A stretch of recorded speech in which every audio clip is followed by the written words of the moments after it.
And this is a long story.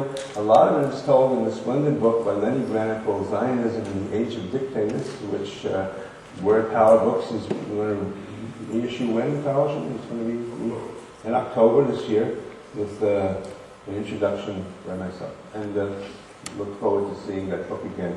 Brenner went through and sort of mined all this immensely complex task because there's so many places where this was, played out throughout Europe. And I just summarized one quotation from that book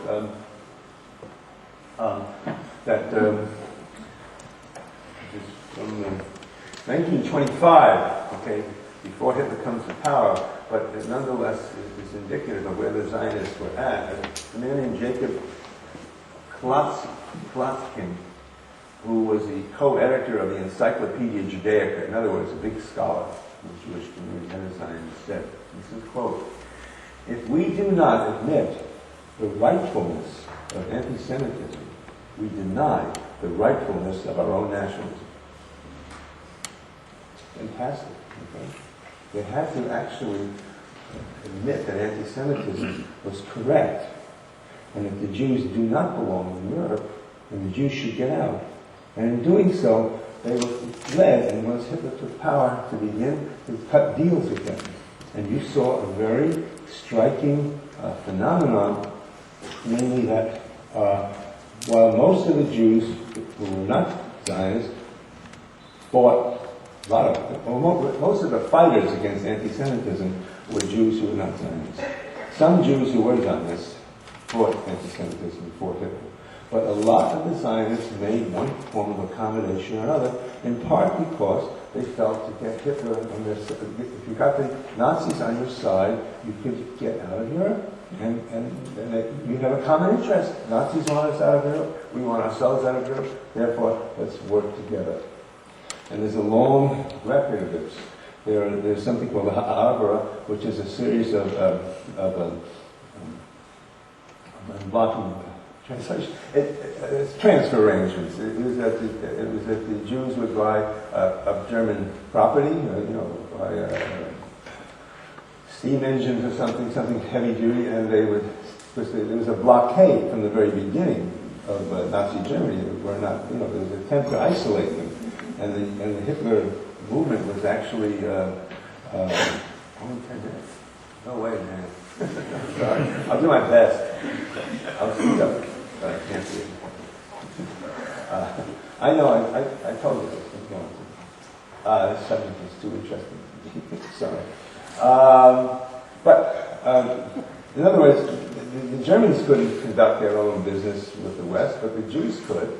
And they had the Jews buy the stuff in Germany, ship it overseas, a lot of it to Palestine, and then when the money was paid over there, somebody came back to the Jews and was given back to the Germans. So that's the transfer arrangement.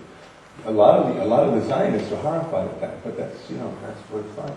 And they made all kinds of interesting deals. You know Adolf Eichmann.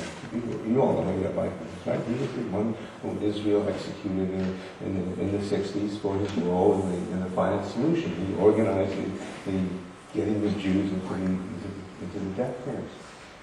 Well, Adolf Eichmann made this remarkable statement. He actually was sent over to Palestine to study the situation as a functionary of the German government.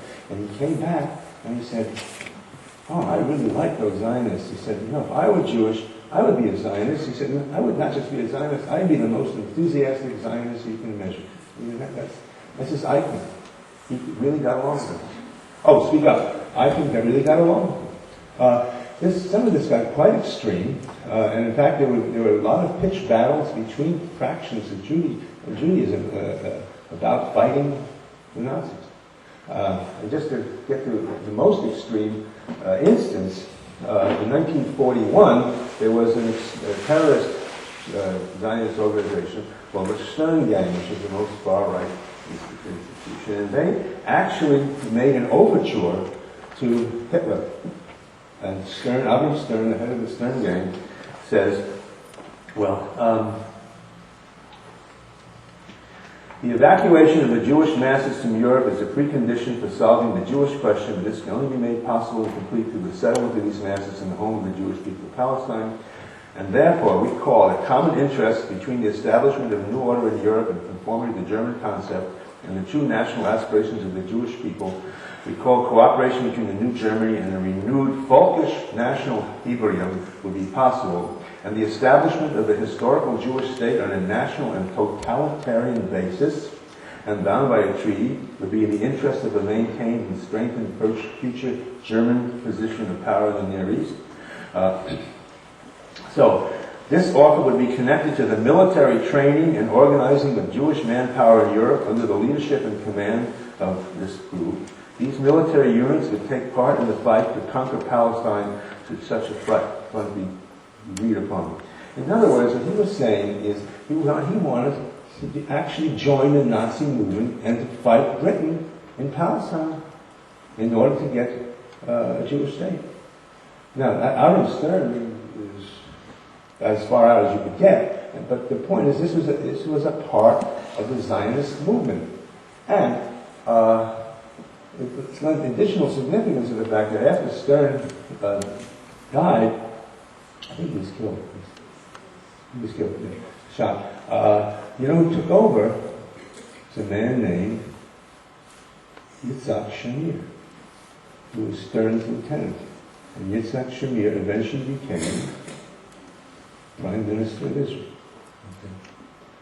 Okay. And he denied having anything to do with this, as of course he would have to.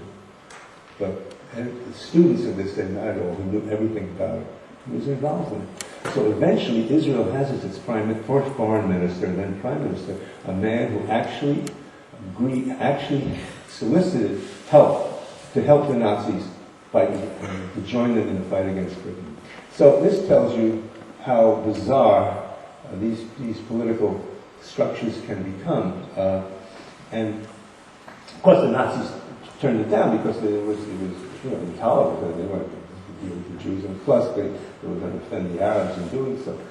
But that just tells you that there was no particular drive within Zionism to fight anti-Semitism. And then the next stage is the question of how the Zionists dealt with the refugee crisis.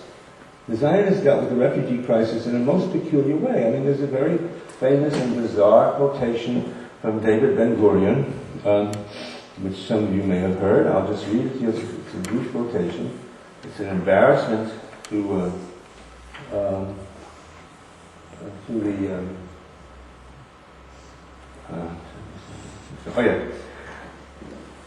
Israel, but because Ben-Gurion is the founding father of Israel, right?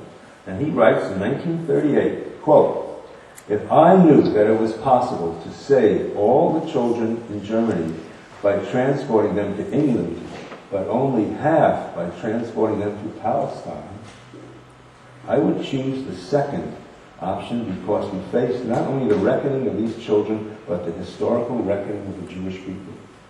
In other words, the founding father, George Washington of Israel, says he's willing to sacrifice half of the children of Jews in Europe if it meant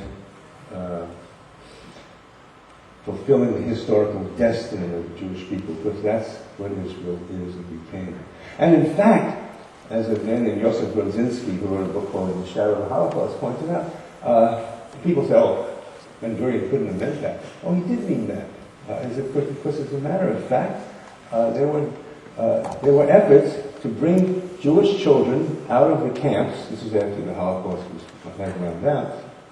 And there were hundreds of thousands of visible refugees, people starving, have been through the very worst that human beings can be through. And there were citizens in France and citizens in England and Britain, Jewish people, rabbis, okay, in this country who wanted to help get Jewish children out of these camps and bring them to England and treat them in a Jewish milieu and put them in places. These are orphans, okay? There were like 20,000 of them. And guess what? The Zionists blocked it. This is even before there was a state of Israel. Just Zionist political pressure blocked that.